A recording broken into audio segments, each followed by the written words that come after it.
मैं डॉक्टर प्रमोद कुमार वैष्णव आज काव्य के भेदों के विषय में चर्चा करूंगा।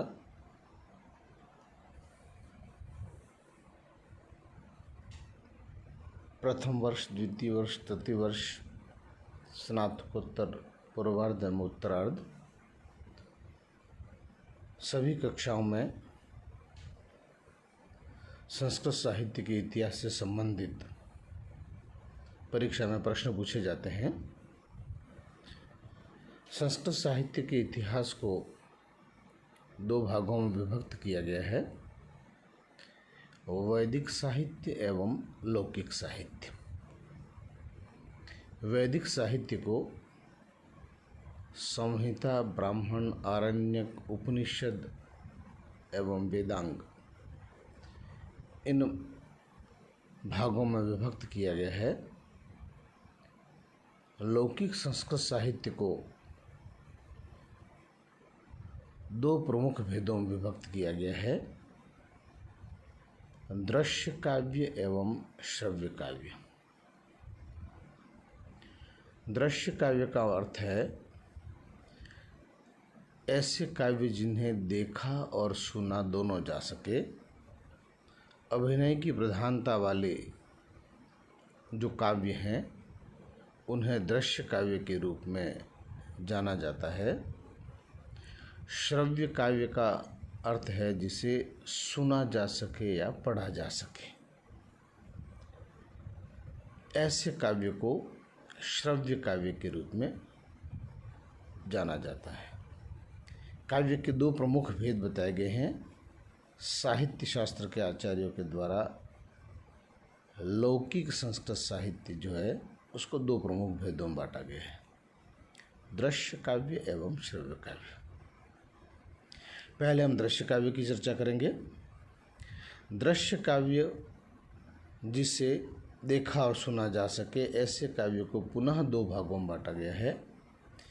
एक रूपक कहलाते हैं और दूसरे उपरूपक कहलाते हैं।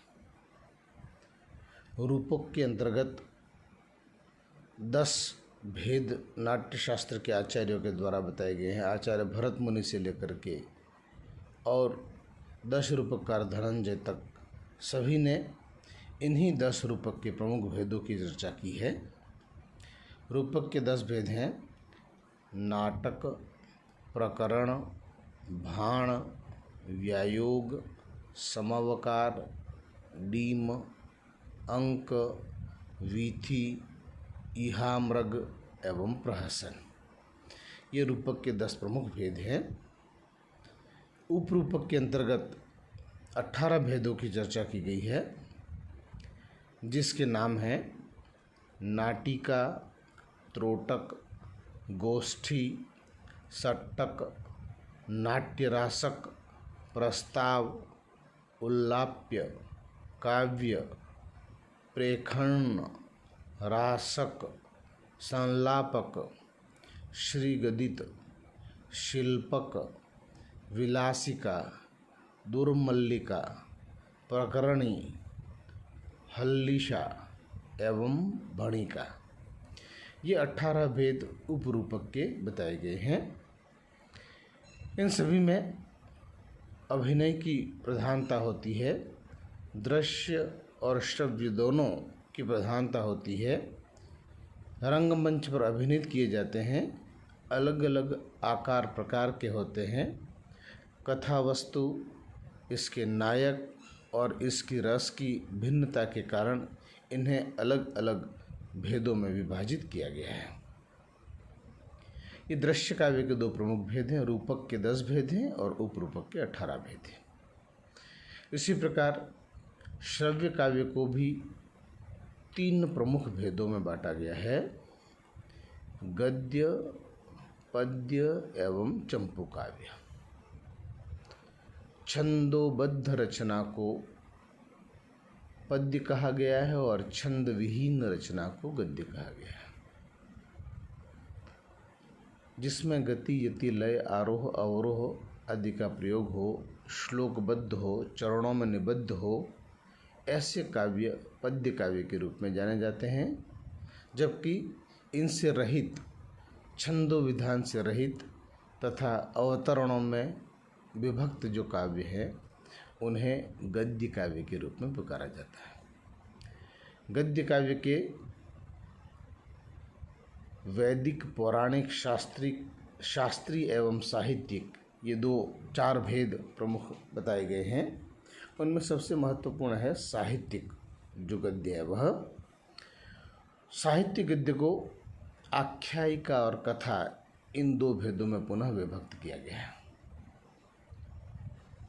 कथा को पुनः 4 भेदों में विभक्त किया गया है: मुक्तक, वृत्तगंधी, उत्कलिका प्राय एवं चूर्णक। ये कथा और आख्यायिका जो काव्य के भेद हैं उनको पुनः विभक्त किया गया है। तो गद्य काव्य में छंद विहीन रचना है, अवतरणों की विधानता होती है इसमें, और साहित्य गद्य के कथा और आख्यायिका, ये 2 प्रमुख भेद हैं।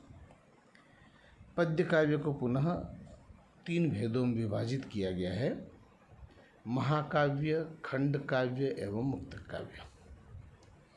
विशाल कलेवर को लिए हुए जो काव्य होता है, अनेक सर्गों में विभक्त होता है, वह महाकाव्य कहलाता है। व्यक्ति के जीवन की किसी एक घटना को लेकर के रचा गया काव्य खंड काव्य कहलाता है। और जिन काव्य में पद्य एक दूसरे से संबद्ध नहीं होते हैं, स्वतंत्र अस्तित्व लिए हुए होते हैं, ऐसे काव्यों को मुक्तक काव्य के रूप में पुकारा जाता है।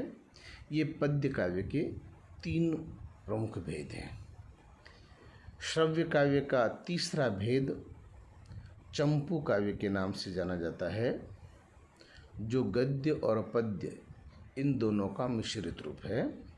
अर्थात श्रव्य काव्य में गद्य और पद्य दोनों सम्मिलित रूप में जहाँ पाए जाते हैं, ऐसे काव्य को चंपू काव्य के रूप में पुकारा जाता है। ये काव्य के त्रिविध भेद बताए गए हैं: गद्य काव्य, पद्य काव्य एवं चंपू काव्य। इस प्रकार लौकिक संस्कृत साहित्य को 2 प्रमुख भेदों में, दृश्य काव्य और श्रव्य काव्य, दृश्य काव्य को रूपक और उपरूपक में, रूपक के 10 भेद हैं, जिनमें सबसे प्रमुख भेद नाटक है। इसके अतिरिक्त प्रकरण, भाण, व्यायोग, समोपा, डीम, अंक, विधि, इहा, मृग, प्रहसन आदि भी हैं, लेकिन इनके इतने काव्य उपलब्ध नहीं होते हैं। नाटक सबसे प्रधान है। उपरूपक में नाटिका, त्रोटक, गोष्ठी आदि 18 भेद हैं, जिसमें छोटे कलेवर को लेकर के एकांकी या 2 अंकों से जो काव्य हैं छोटे, उनका प्रयोग उसमें किया जाता है। श्रव्य काव्य के पुनः गद्य, पद्य एवं चंपू काव्य। छंदबद्ध रचना पद्य कहलाती है और छंद विहीन रचना गद्य कहलाती है। गद्य में वैदिक, पौराणिक, शास्त्रीय और साहित्यिक, जिसमें साहित्यिक प्रमुख है, और साहित्यिक गद्य को पुनः कथा और आख्यायिका 2 भेदों में बांटा गया है। पद्य काव्य में महाकाव्य, खंड काव्य और मुक्तक काव्य, ये 3 भेद हैं, और गद्य और पद्य का मिश्रित रूप चंपू काव्य कहलाता है। संपूर्ण लौकिक साहित्य इन्हीं भेदों में विभक्त है, इन्हीं में काव्यों की रचना की गई है। लौकिक संस्कृत के जितने भी कवि साहित्यकार हुए हैं, उन सब में इन्हीं किसी एक काव्य के भेद को आधार बना करके और अपने काव्य की रचना की है। तो यह लौकिक संस्कृत साहित्य, जो लौकिक संस्कृत काव्य है, उसके प्रमुख भेद हैं, उनकी चर्चा की गई है।